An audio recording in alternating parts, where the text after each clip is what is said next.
বেকার থাকেন কোনো কাজ হবে না। বেকার তাহলে আলু ভাত ডালটা খাইতে হইব, সবজি খাইতে হইব, কোনো মাছ মাংস খাইতে পারবেন না, ডিম খাইতে পারবেন না, দুধ খাইতে পারবেন না, আমি যেহেতু কোনো শাক সবজি খাইতে পারবেন না। ঠিক আছে, এগুলি করলে আপনি নিজে কেমিক্যাল মুক্ত সবজি ফলাইবেন, পেঁপে ফলাইবেন, যত কিছু আছে। দর্শক, আমি এখন পশু চিকিৎসক হারুন ভাইয়ের কাছে আসলাম। আমি দেখতে পাচ্ছি উনি এখানে কিছু কাজ করতেছে এবং বন সাফ করতেছে। তাকে জিজ্ঞেস করবো এখানে কি করবে। হারুন ভাই, আসসালামু আলাইকুম। সালাম ভাই, এখানে কি করবেন?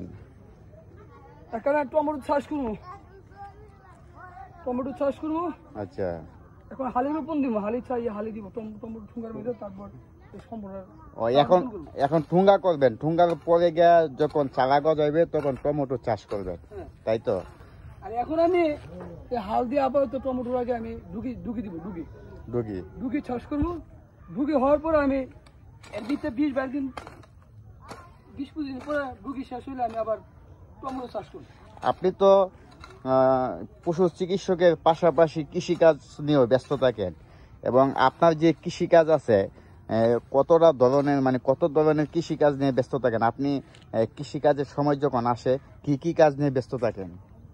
আমি এই টমেটোর আগে আমি এখন ঢুকি চাষ করবো, ডাটার পরে আমি টমেটো দিব। তারপর ওই জায়গা আমার প্রায় 20 শতক মতো জায়গা আছে মরিচ, এটা মরিচ চাষ করবো।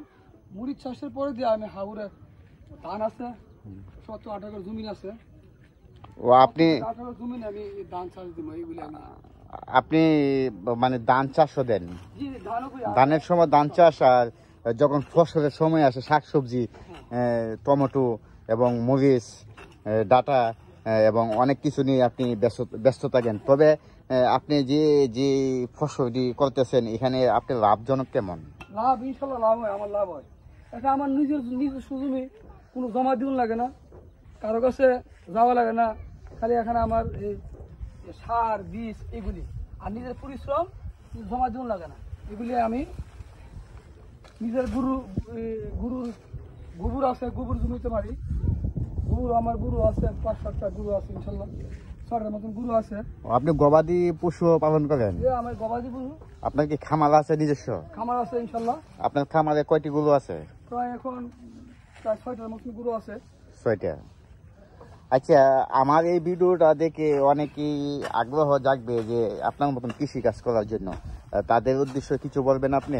মানে প্রথমত তারা কিভাবে কৃষিকাজ আরম্ভ করবে, তাদেরকে একটু পরামর্শ দেওয়া যায়? কৃষিকাজ যদি বলে আমি রোজ যাইতে পারবো না, গরম করে হবে না। আমার মতন মাটি বুকে নিয়ে, ময়লা বুকে নিয়ে কাজ করতে হবে।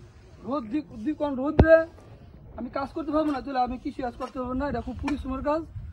পরিশ্রম না করলে আমার টাকা পয়সা হবে না, মানুষ কাছে দাঁড়ও হবে না। যদি মনে করেন আমি বসে খান, কোনো লোকের কাছে দাঁড়ও হবে না, ধার দিব না। আপনার যখন আপনার থাকবে তো আপনার দিব, কিন্তু আপনি পাইবেন না।